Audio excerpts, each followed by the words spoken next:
It's Throwback Thursday.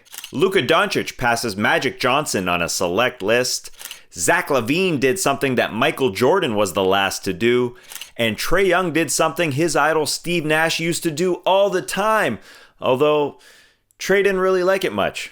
Hey, I'm Tass Mellis, and this is what you need to know in the NBA for Thursday, February 11th.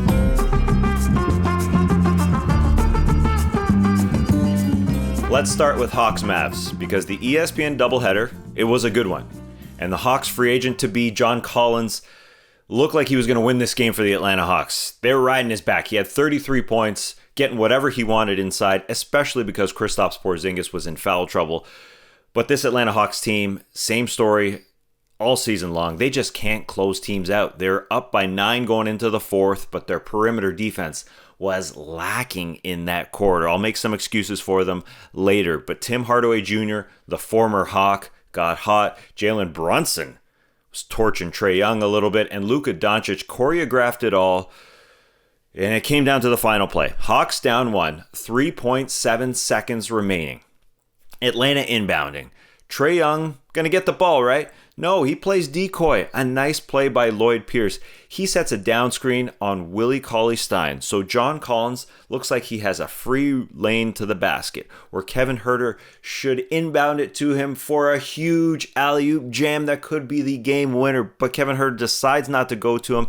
Tim Hardaway was kind of helping on the backside, but I think if it was in the right place, John Collins would have been the only one to be able to grab it. They go to Danilo Gallinari. He gets a decent look, but he misses. Now, Trae Young, after setting that pick, gets up, fuming, goes right at the referee and showed him that he's got a bloody nose and was pissed that he didn't get the call on a screen. I'm not sure how you would get a call on that play. And his favorite player growing up, Steve Nash, loved getting a bloody nose. He loved getting a bloody anything. That bloody nose is a badge of honor, Trae Young. You set a pick on a 7-footer, you're going to get hit. Willie Cauley-Stein, no ill intentions on that one. Now, I will say in the fourth quarter, if the Hawks had Chris Dunn, even Rajon Rondo, I think that would have helped out. Mainly Chris Dunn. That would have helped out a lot on the Mavs' perimeter defense. They're lacking in that department, and it would be nice to get those guys that they signed in the offseason to play. Bogdan Bogdanovic also out for the Hawks. Now, Luka Doncic is now second on the list for most triple-doubles before the age of 23, passing Magic Johnson and trailing only Oscar Robertson. Okay, do you think I'm reaching with some of these comparisons? Most triple-doubles under the age of 23? Well, I could have reached even more because the Lakers and LeBron played in 3 consecutive games for the first time since 1991 in the days of Magic Johnson. Although Magic Johnson wasn't technically playing. He was out due to contracting the HIV virus, so I couldn't make that comparison. There's some integrity here on what you need to know. But LeBron is seriously toying with us. LA took on OKC, and the Thunder didn't even have Shai Gilgeous-Alexander, their all-star hopeful, but it still went to overtime. The King had the game-tying 3 with 20 seconds left to send it to overtime. The guy's a 3-point shooter now. And then when OKC tried to inbound it to attempt a game-winning shot at the end of the period, LeBron made a deflection. Although he saved it from going out of bounds, that could have ended very badly for the Lakers. It didn't. Lakers win, 25 points and 7 assists for LeBron. I think he just likes playing in overtime games. 4th straight OT game coming up on Friday. You heard it here first. The Toronto Raptors continue their climb in the Eastern Conference. Yes, they do. They're 6th in the conference, despite having a sub-500 record after beating Washington. The conference standings in the East are crazy. They will be the one team that rises from that parity, though. Their team ball cannot be stopped. They're getting something from everybody. That's too much for the Wizards to handle with their bad defense. They blew it open in the fourth. It was a 22-point win.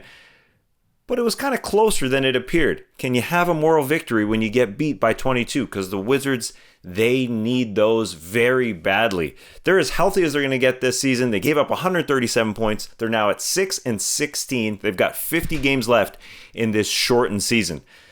They've got to go 30-20 to get to 500. That's not going to happen. Something has got to change. A major trade, maybe a coaching change. Russell Westbrook in this game wanted to note this with only his second dunk of the season. Surprising. He's a layup, man. He had 23 points and 5 turnovers. And maybe they can trade somebody to the Raptors for Kyle Lowry, because Kyle Lowry has reportedly put his Toronto home up for sale. It's reportedly listed at $5.3 million. I don't know anyone rich enough to even get a walkthrough for that house. Maybe my former bosses at the Score. Levy's.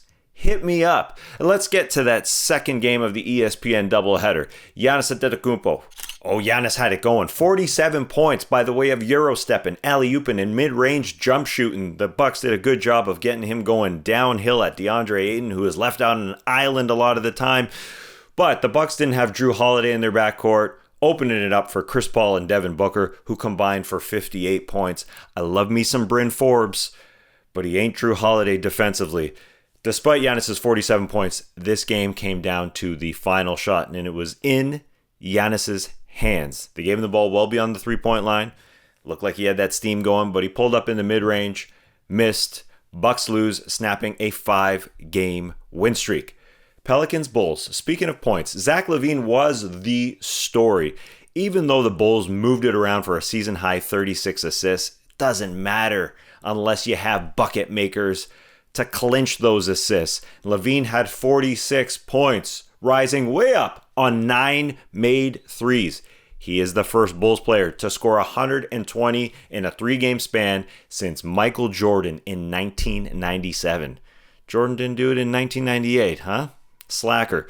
Coby White also had 8 threes for the Bulls. First teammates in NBA history to each make at least 8 threes in a game. Surprising, the Splash Brothers didn't do that. Clippers, Wolves. Karl-Anthony Towns returned to the lineup. He had missed 13 games with COVID-19. He said he had a lot of scary nights where his vitals weren't good.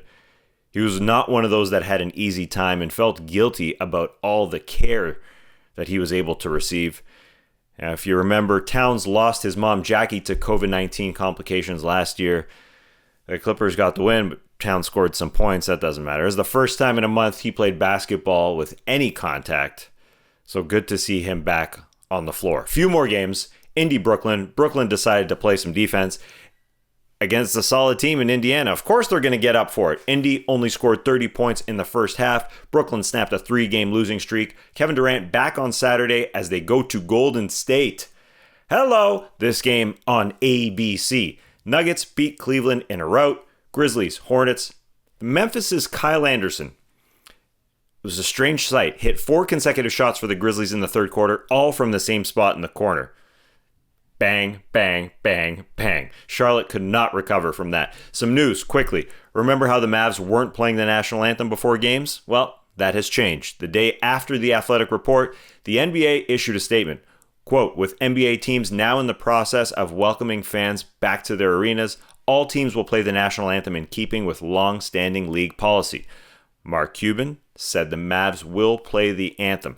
Part of his statement was, quote, going forward, our hope is that people will take the same passion they have for this issue and apply the same amount of energy to listen to those who feel differently from them. Only then we can move forward and have courageous conversations that move this country forward and find what unites us. Hear, hear. Here's hoping to you having some courageous conversations today. I will be back on Friday to give the news to you as fast as I possibly can. I'll see you then.